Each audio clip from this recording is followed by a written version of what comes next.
And welcome to episode 3 of the Cruising Carp blog. Well, I gotta admit, I ain't been out for a while. She must be obeyed, had to have an operation on one of her trotters, so that meant she couldn't drive. So I've had the joys of going shopping at the weekend, you know, sure we all love it. And also I had to sort myself out a new car. Nothing wrong with my old one, but saloon car, seats didn't fold down and just couldn't get all the gear in, so decided to look around and get myself an estate car. So I've got that now, and back out on the bank. I was going to start this a bit earlier, this vlog, during the day, but we had a, wouldn't believe it looking at it now, but we had a hell of a thunderstorm. But I'm back on the old reservoir anyway, only here till tomorrow, so we'll have to see how it goes. I put some spot out at the moment, and I've got one on I'll show you later on there, I did it, one on a boilie, and then I've got the other one on a popped up sweet called Monster Crab flavour. See how we get on, and the wind's changed round since I got here. When I got here we had southeasterly, now it's swung around, we've got southwesterly.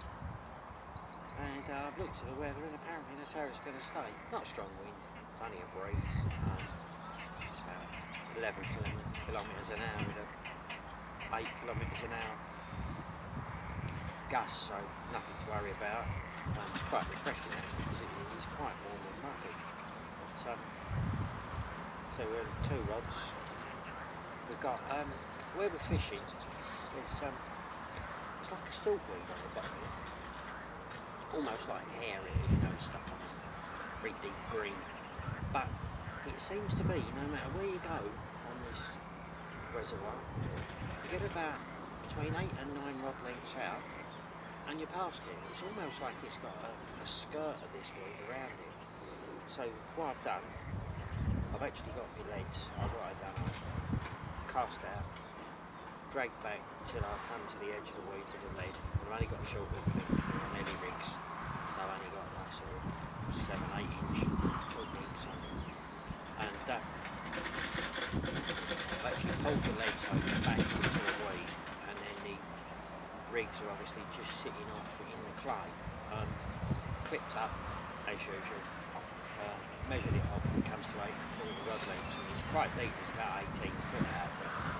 So what I've been doing is I've got it clipped up to where I pulled the lead back to originally, and cast out, let it drop, felt it drop, felt that it's landed clean on the bottom, and just pulled my rods back to the rest, set them up, pulled both rigs in. Yep, right on the edge of it, bit of weight on the legs, nothing on the rigs, so hopefully it might buy us a bite being just on the edge there like that. As I say, one's on a couple of bits of popped up called Monster Crab, the other one's on a I put it on like a little boilie stringer type 4 boilie. I've done it with PVA mesh.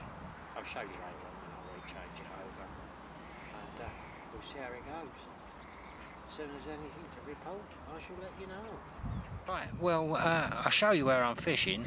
Ain't much to show really, as I've told you before. It is a pretty featureless place, but I've got this left-hand rod is straight out in front. It's about there, which is about 8 rod lengths out, and the right-hand rod is just to the right slightly. It's about there, the same distance out, exactly the same distance out, both rods, and that's the spotted area, which is, as I say, about the size of a pool table. And as you can see, the way the wind's coming now, it's coming across there like that. That's from the west. When I got here, it was coming from here. Coming this way from the east. So yeah, and earlier on, for about 20 minutes, it came straight at me from the south, more or less. So yeah, it's been swinging around a bit, but it seems to have settled now, and it's in a west. And I have seen it here before, that when the wind's pushing into a bank, that bank is the one that seems to fish. And as they say, when the wind's from the west, the fish bite best. So yeah, we'll have to see. It's not come true at the moment, but there's time. Still a bit warm and bright as well at the moment, so hopefully as it plods into evening, we might get a little bit of action. There's not been nothing showing or whatever, so it's a bit hard to tell what's going on. And I've actually got polarised glasses on. They are prescription ones that I have to have now, getting old, and the old mincers are starting to go, so I went and got myself some proper prescription Polaroids.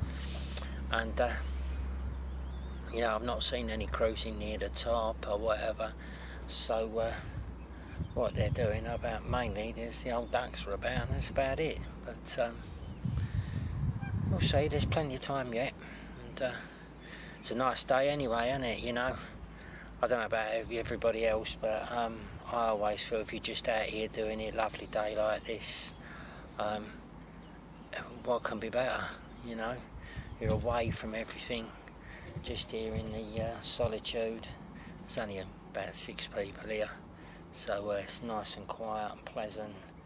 Weather's nice, you know, wildlife's around, they've had their young, and yeah, nice pleasant afternoon really. Even if you don't catch, it's just a bit of relaxation away from the old world of work, isn't it, that we all have to do. Anyway, anything happens, you'll be the first to know about it. Right, I'll show you the spud mix we're using.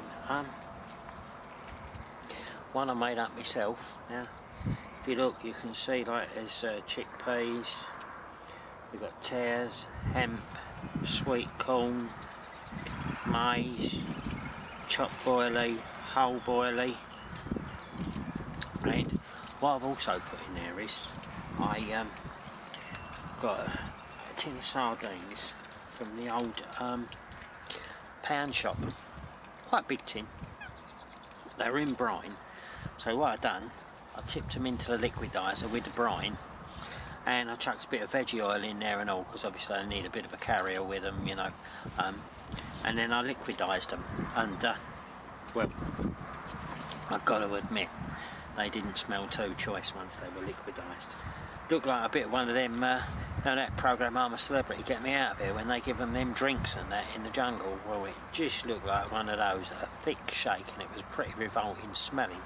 But I put that into this 2 days ago, so that when it's all nicely works in and it's all fermenting, and that juice you got in there, that is all where all the sugars and that have come out, and that is quite sticky, that fluid. And what I've done, I put the hemp separate. I had that in one bucket originally, and then I had the maize and the tares and the chickpeas. They were in another bucket. Cover them in water, and what I do is I use treated water. I use the water I use for my pond.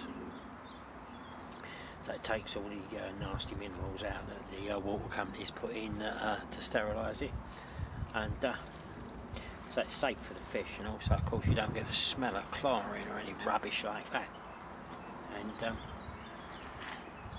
then I leave all that to soak. I soak all my stuff for 48 hours. I find it helps the hemp split better as well. I left that soaking for 48 hours. Then I cooked the hemp for 45 minutes, and the cook that separate, but bring it to the boil and just simmer it for 45 minutes, and then all the white bits come out. I don't know if you can see it there, there's so much of that white fluid on there. Yeah, you can see there, just about, I don't know if you can see that, see the little white bits coming out where it's split. And I leave that simmer 45 minutes, then it's done. Then I just put it back in a bucket like this, and just leave it then with the juice that it's already in, just let it cool. So it carries on cooking itself a bit anyway. And then the other stuff, like the tares, the maize and chickpeas, that was all in another bucket. Done exactly the same with them, but only cooked them for 30 minutes.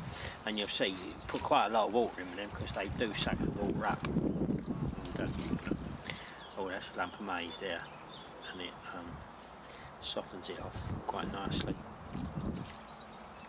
And then what I do is I just get the frozen sweet corn. I get that old cheapo £1 for a kilo out the supermarket there, super cheapo, super value stuff or whatever they call it. I just chuck that in the bottom of the bucket, straight as it is, frozen. And then once this is all cooked, I pour it on top. So the heat from that just cooks that sweet corn through a bit. And there's a bit of sweet corn there, look, it's all nice cooked. And then I leave it for 2 days so it all starts to ferment a little bit and all the sugars start to come out, and it's quite gloopy and sticky. And that with a fish meal in, I mean it don't smell great to us, but fish seem to like it. I've put about, I suppose out there on the spot, I've got a spot about the size of a pool table with 2 rods on it, and I've put about 4 kilo on there today, this morning. So hopefully they'll get their heads around that, get down and get feeding.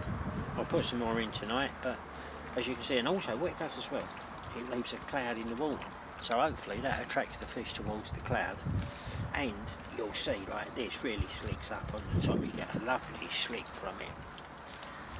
And it does tend as well, when they start poking around down there, you tend to get a slick up, so you know that there is fish poking about. But yeah, it's a nice little mix. Certainly keeps them grubbing around, you know, there's plenty there for them to go at, big bits, little bits, and they like it. Nice fishy smell, nice sweet tasting, all the sugars that come out. And hopefully that should bring us on a bite. We shall see. Right, well, what we've got here, this is a little bit of stick mix I made up. Basically what it is, it's just liquidised bread that's like about 3 days old, just ordinary sliced bread, goes a little bit stale, and you can liquidise it and then it comes up nice to use for the fish. And then what I've done, I've got a couple of handfuls of our spod, chuck that in the liquidiser, liquidise that, and I put that in with a bit of that old, remember the disgusting fishy type milkshake I made out of the sardines? Well, I put a bit of that in here as well. So we've got a bit of spod mix in there, a bit of the bread, and a bit of the fish. Then I put some red bait dye in, shook it all up in this box, mixed it all around till it's like a nice, so it's like it falls apart like that, and kept it in a sealed box. Like you see, it just explodes apart. And then I've just been making up just little stick, little tiny stick like that, onto our just clipping it on to our hook links. And as you can see, all that is, there's 2 bits of pop-up sweet corn, monster crab flavour. That's a size 8 Nash Fang X Barbliss. Bit of Nash missing link. Calder sinker in the middle there. This bit of the missing link's got the outer coating taken off, so it's just flexible.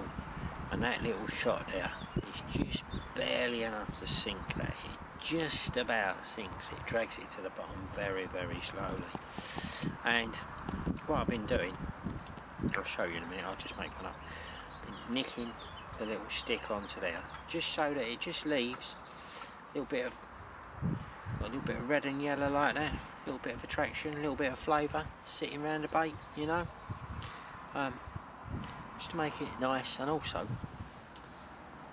I've had these tangle on occasion, once or twice, So with that nicked on now, I've not had any problems with any tangles, and so it's bought me bites in the past, so hopefully it's going to buy me bites again.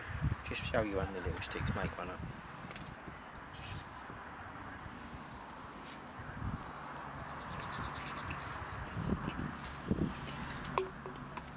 Basically, just on the called a boilie whip, that's all it is. And,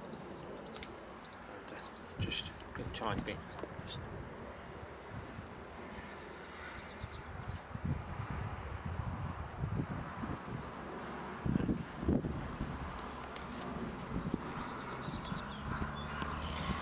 Come over the end like that, push down on the plunger, and there we go.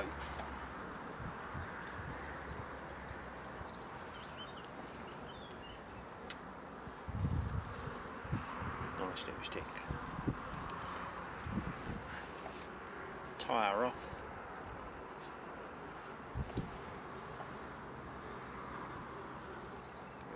Pull down on the knot. So she's nice and tight. Tie another knot ready, because what we're going to do, where this wall is deep here, this is about 18, 19 feet. So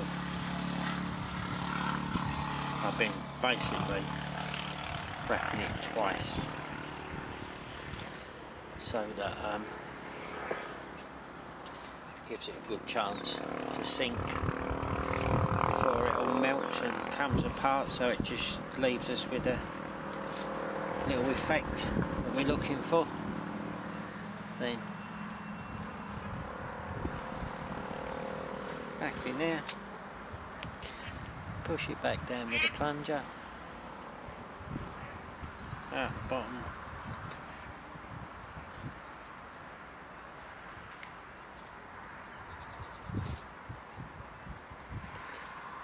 twist it on again,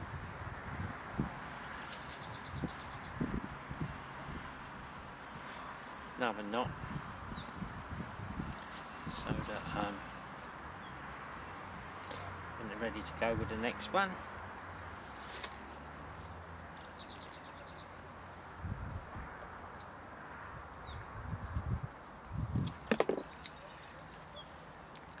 Cut her off like that, and then all I've been doing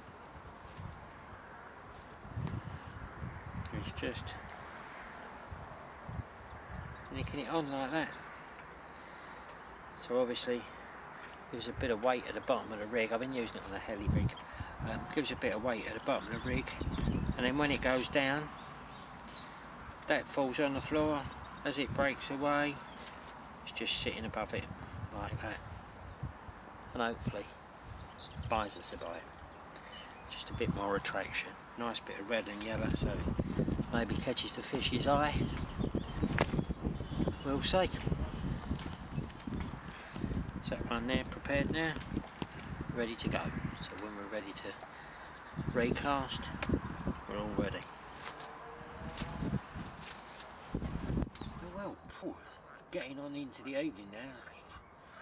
It's gone 9 o'clock, and there's absolutely nothing's been happening. There's one fish been out over the other side. There's been nothing showing. Nothing. The lake has just been so quiet. Don't know what's going on. I'm hoping like maybe it's the sun and they've just not been interested, and they're going to get their heads down and feed a bit tonight. I don't know. But obviously if anything does happen in the night, I'll be letting you know. Other than that, it looks like I might be in for a good night's sleep. But probably prefer not to have a good night's sleep, and at least get one. But don't know, what can you do? I mean, tried the different baits, baited the area up. There's just nothing happening. Don't know what's going on. But maybe one of those days, you know. I mean, I got fish myself in a pond at home, and sometimes you go up there and they're just there waiting for their food. Another time you go up there and you put it in, they're just not interested, don't show any interest in it at all. So maybe this is one of those days, I don't know. But anyway, if anything happens during the night, I shall let you know. If not, I shall see you in the morning, see how we go from there. Looks like I caught the sun on my face there. Feeling a bit sore actually, but never mind, I'll get over it. Right, hopefully I'll see you during the night. Well, morning. What can I say? As you can see, it's glorious morning. Well, yeah, lost two. One during the night, one this morning. One this morning, I have no idea why I lost that. Rigs, same rigs I've always used. Don't know, got it to the net, had it on for quite a while, probably 5 or 6 minutes, and just rolled over, look out. So that was that. One during the night. Well, I think that was an educated fish, because he knew exactly what he was doing, that one. Hooked him, probably had him on for about 2 or 3 minutes, and all of a sudden he just started charging towards me. Come up to the top, and he come up to the top like a rocket. I mean, we're in like 9-20 feet of water. Line went slack, over he rolled, and that was it, gone. So yeah, bit gutted really, but there you go. Can't win them all. Not like another sort of 3 or 4 hours left, so maybe, I don't know. But as you can see, it's bright now, so chances are dwindling, but we shall see what happens. So anyway, anything to report, I'll let you know. So Mum and Dad there taking the kids out for a walk by the looks of it. Going around looking for a bit of grub. Right, time for a change. Nothing's happening. So, what have we got? Right, well we've got a bit of this 7 kilo Suffix chameleon in just like a black and browny colour, flecky colour. We've got a miniature Calder Sinker, we've got a Calder wide gape in a gravel brown, and we've got a little snowman there, which is made up of a CC Moore Odyssey XXX that's been glugged for a long time, and a Nash 15mm pineapple pop-up. Both have been cut down just to make them a little bit. And I'm going to nick one of our little bags on, just to add a bit of attraction. And we're going to put that out, see what happens. We've just got it on a quick link. Unhook the other one, hook this back on and back out again. So just clip the rod up and straight back on the same spot. See how we get on. I'm sure you all know what a quick link is, but just in case there's anybody who don't, you know, just starting out, we'd like to help one another out here. Basically, it's just a little link that hooks onto your swivel.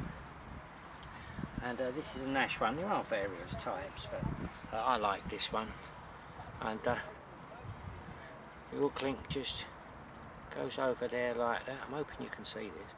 And round like that, and that's it, it's on. And then what I like to do is to have just a little bit of silicone tube over it to stop the hook link riding back up and catching on the little lug and possibly working its way loose or off again. You know, you never know what will happen. It gets tangled in a bit of weed or something, gets pulled round the wrong way, you get a fish on and you could lose your hook link and your fish, of course. And we're not here for that, are we? We're here to catch them. So yeah, I mean, I'm sure you do all know, but just in case there's anyone who doesn't, and a little tip for them, you know,